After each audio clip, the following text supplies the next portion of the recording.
up and sit down.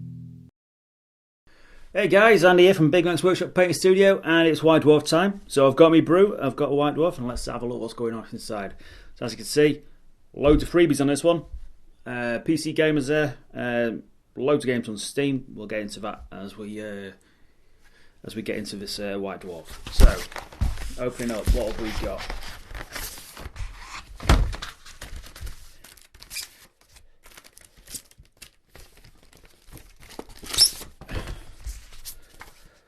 So, first things first, you get a whole bunch of computer games, including Warhammer Vermintide 2, Space Marine, Dawn of War, Total War Warhammer, plus one of the updates to it as well.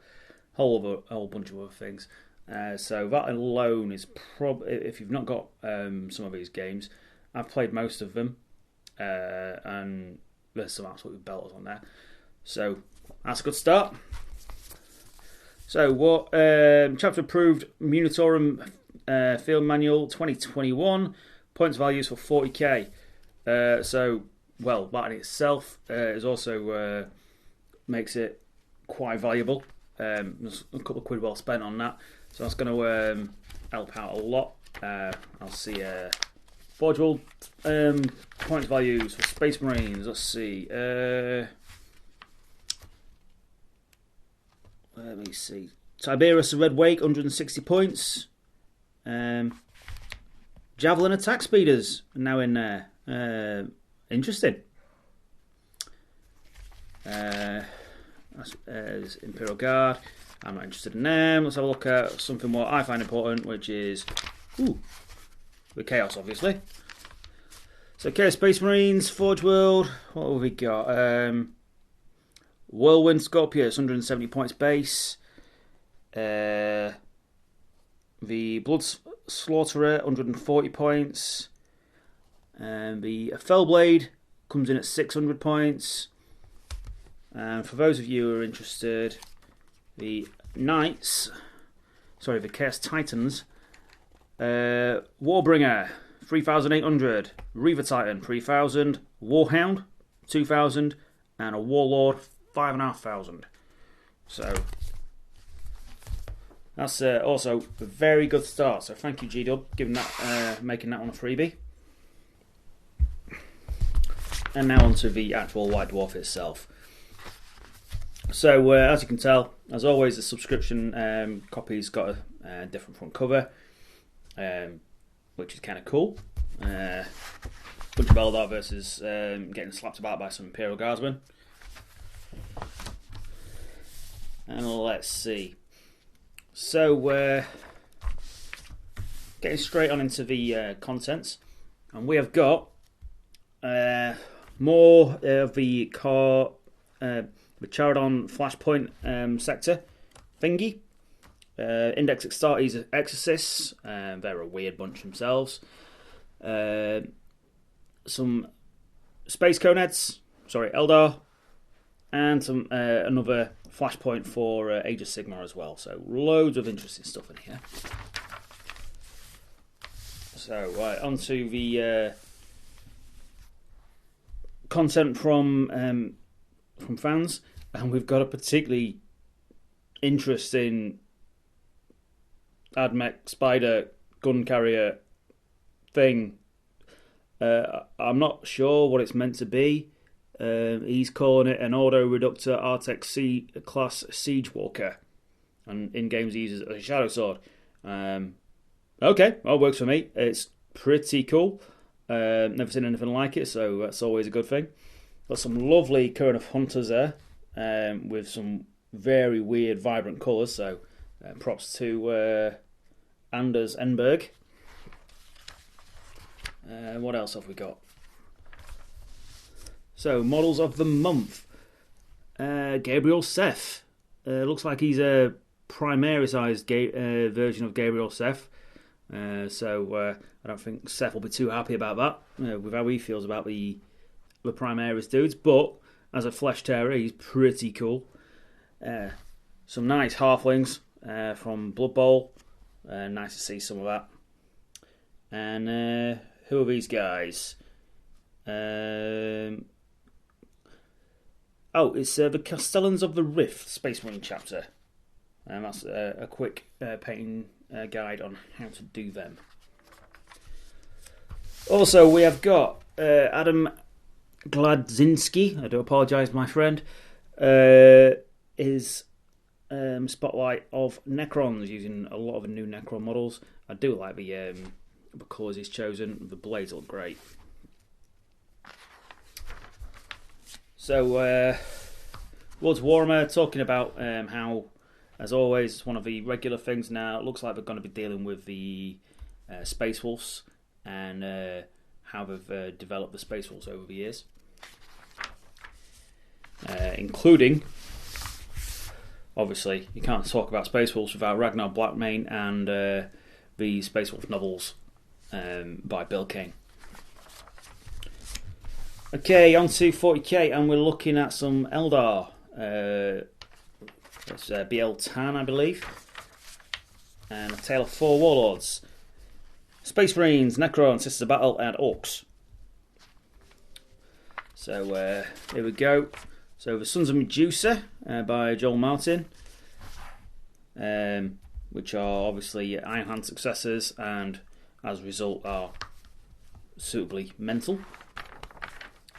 The Focht Dynasty by Jonathan Stapleton, using the core of what is in the current 40k box set, going for a blue power blade, and I really do like that shade. It's a very nice colour. Order of the Argent Shroud, Sisters of Battle, similar colour scheme to mine actually, whereas he's gone for a cream robes. I've gone more of a red colour, and this is by Drew Pallies. So yeah, nice to see Sister Battle getting a mention. I'm really unsure about how I feel about the new Exorcist and Immolators. I think the cathedralness of them is a bit too over the top, but then again it is 40k, and 40k is quite over the top in itself anyway.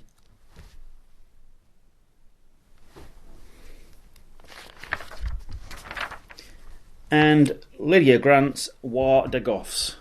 Well, there's not many orcs in this Orc and Goblin army. It's very much a Grot theme, which in itself is not a bad thing.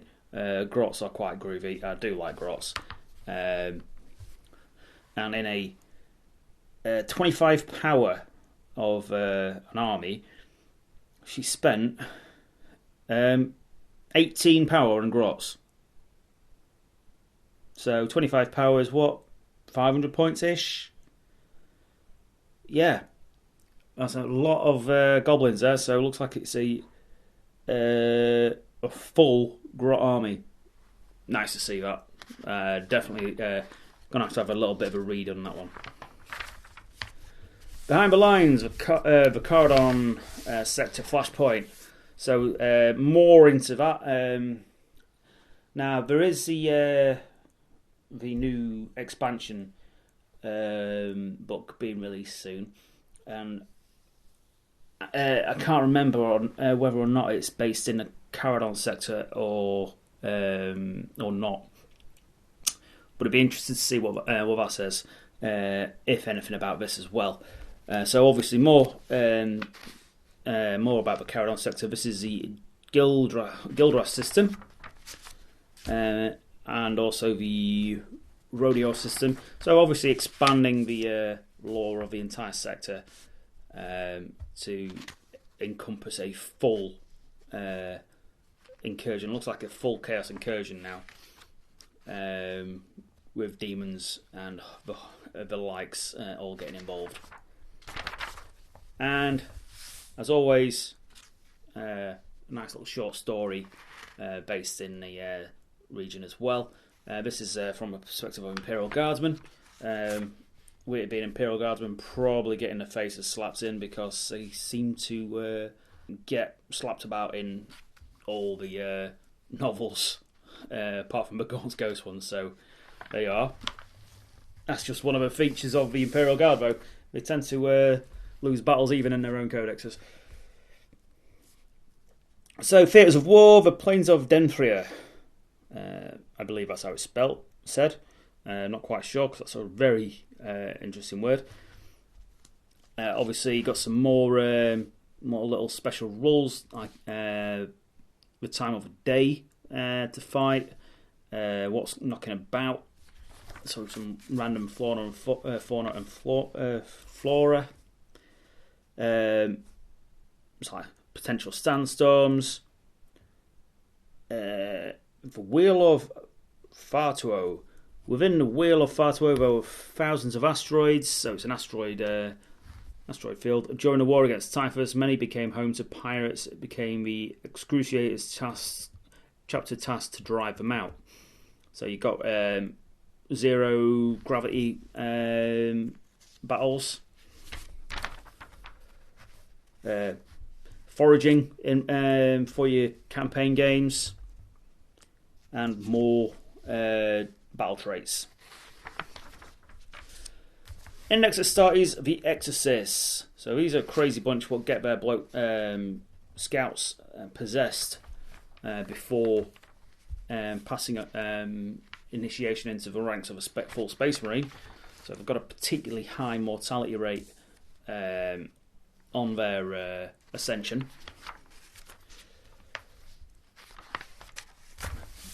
But as a result, they also have a lot of extra scouts because of their higher than normal mortality rates.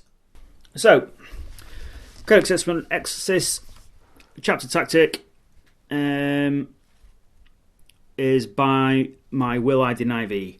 Exorcist by my will I deny thee. Each time an attack is made against this unit, an unmodified 1 or 2 always fails, irrespective of any abilities that the weapon or attacker may have.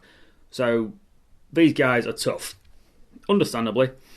And each time this model with this tactic loses a mortal wound, on a 5+, the wound's not lost. So it's only mortal wounds, but it's on a 5 or 6, feel no pain. Again, representative their ability to just resist, well, dying basically.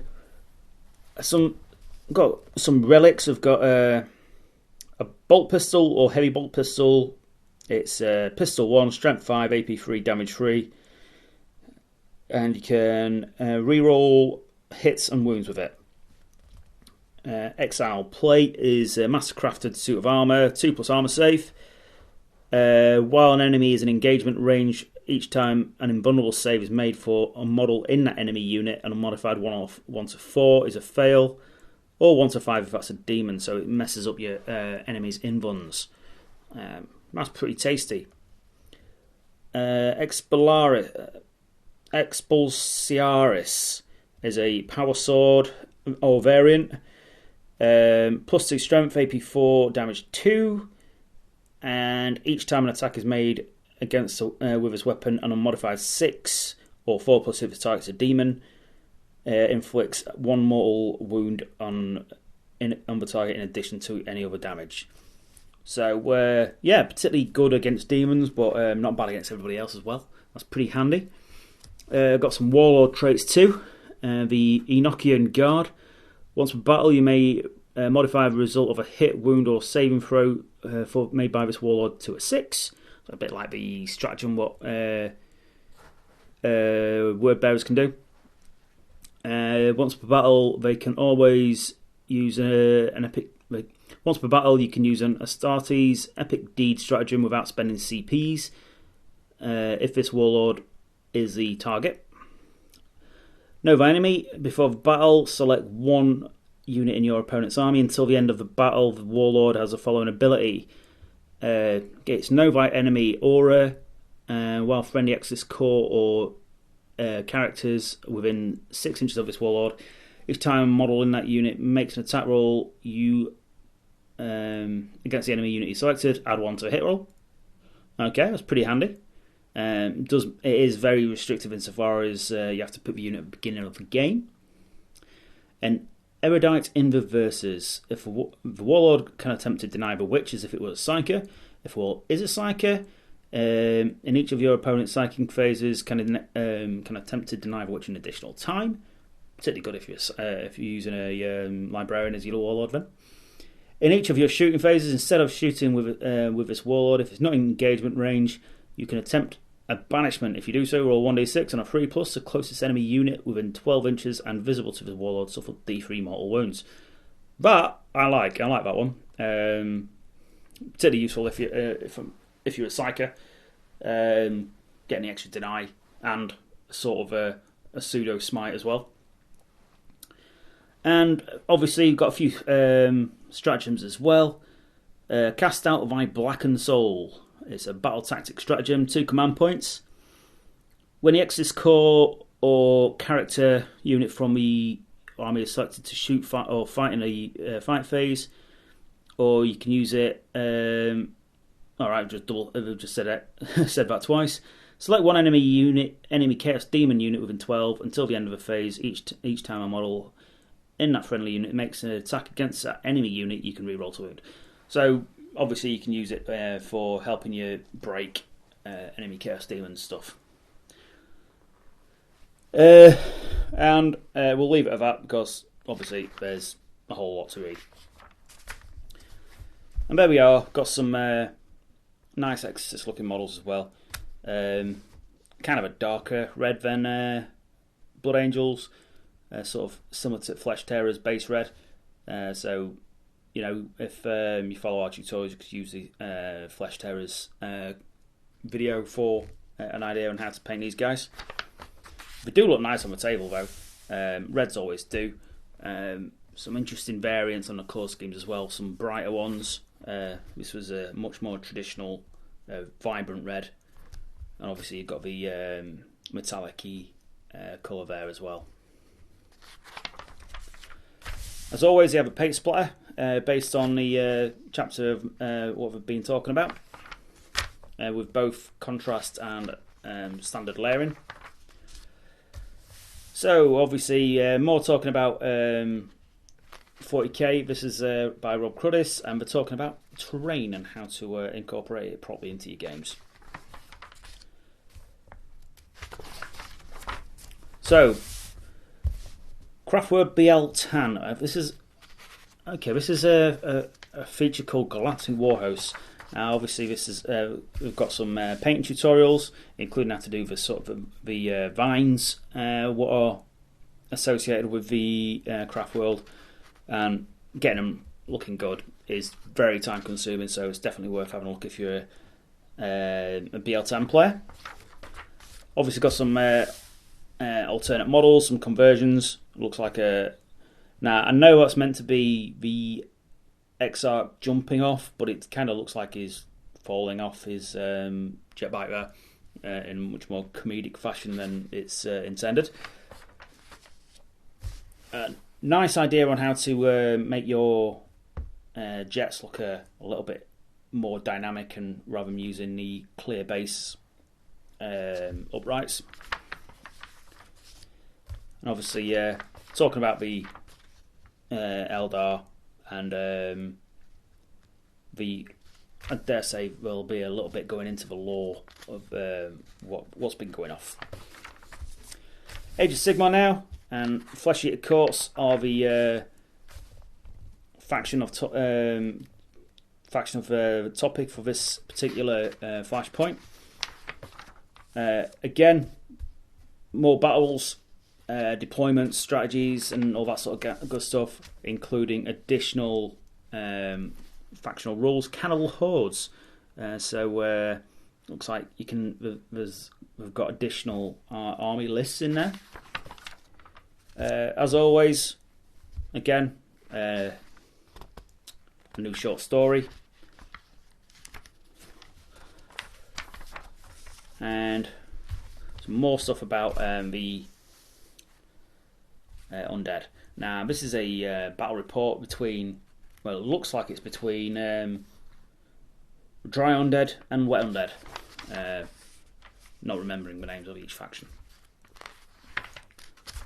Including war scrolls for them. Nice. So, yeah, it's two different variants of undead. Royal Court of Starfang Mont and Zaramos Hive Host, which is the Ossiarch Bone Reapers, and obviously the Flesh Eater Courts. So I'm going to bypass most of this, have a look at a couple of photos, some big clusters of models there. Obviously that's relevant to Age of Sigmar, they tend to be more aura stacked than other games.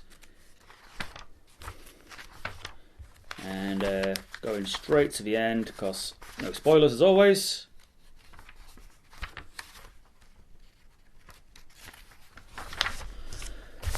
Jervis Johnson talks more about how about the development of games, and this is solo gaming, so probably Blackstone Fortress, Warhammer Quest, that sort of thing.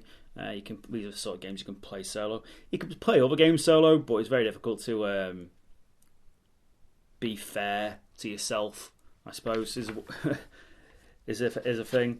Also, various different methods of basic strategy, and I dare say there'll be a little bit on how to use them. So, Black Library talking about Uriel Ventress, who is one of a few cool Ultramarines, although he still is way below Captain Titus from Space Marine. Path to Victory, which is obviously it's Warhammer Diachasm, is the current name for the current expansion for it, and obviously talking a little bit more about how to get the most out of your games. So now it's also Adeptus Titanicus with new rules for Slayer of Gods, whatever that is. It looks like some kind of maybe some updated rules for a knight or a titan of some kind, plus additional battlefield mechanics. And Black Library Chronicles of a Wanderer, continuing on with the story what we've been doing through over the last few months.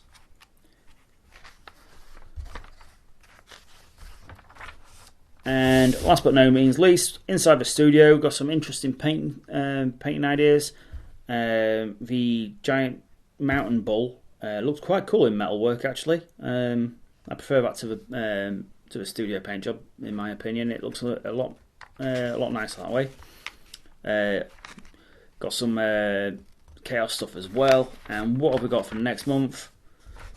The Battle of Tepok's Eye, which is a Legio Ignatum Titan Legion game. So there you go. Again, as always, a bit of a mixed bag, bit of a thing for everybody. 40k players, in particular, are obviously going to do well with the Caradon sector, and of course, chapter approved. So the chapter approved section as well does make it pretty much an auto buy for me. So if we didn't have already out of subscription, I would definitely get it just for that, so I'll get the updated points. And obviously you can't fail to mention this, it does come with a product code for all your games, so loads of extra stuff on there as well. And there we have it. That is this month's White Dwarf. Obviously thank you for watching. So there you go, guys. Thank you for watching as always. Huge thanks to subscribers for checking out our channel. Please hit like and subscribe if you're not already members. Please share with your friends as well. Also, massive thank yous to the patrons. Your names are up there in the corner. So huge thank yous to you guys. You help us get the subscription, keep the lights on, and generally get everything done what we can in here. So it really does assist. Want to help support the channel and get cheap model and hobby supplies? Click the Element Games affiliate link in the description for 15 to 25% off. Use the promo code BIG223 on the checkout to earn double crystals. Crystals equals cash in your Element Games account that can be spent on your next purchase, so everybody wins. So thank you for watching, and we'll catch you in the next one.